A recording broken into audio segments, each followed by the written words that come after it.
You mentioned the large volumes of helium required for each mission. Do you know how much the space sector accounts for overall helium supply or demand, and if it is at all sustainable? That's a good question. So the helium market today is made up of a number of different applications. Aerospace in general is north of 5% and below 10%. It's certainly growing, but there's a number of other applications that are more important to the industrial gas companies in terms of servicing their clientele with helium. The MRI business, for instance, is still north of 20% of the total market for helium, and the semiconductor industry is also plus or minus 20% of the global helium demand, but it's growing at a rate that's faster than most of the other segments. I would imagine that the space segment is also growing, but it's from a lower base, right? So it's not quite as important as the semiconductor industry in terms of growth. Now the market is long for helium at the moment. There was a shortage, but it ended in the middle of last year.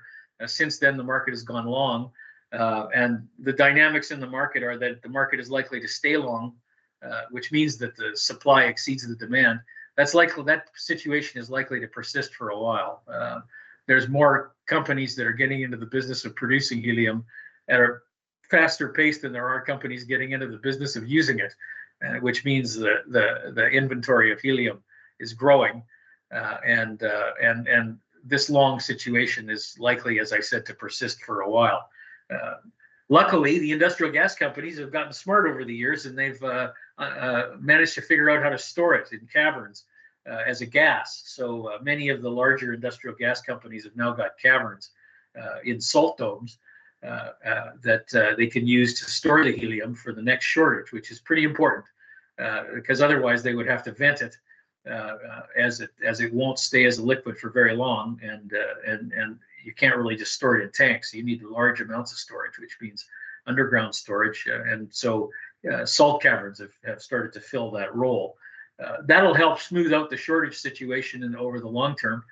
But for now, the market's long, and so there's really not an issue with being able to sustain the increasing launches on a going forward basis.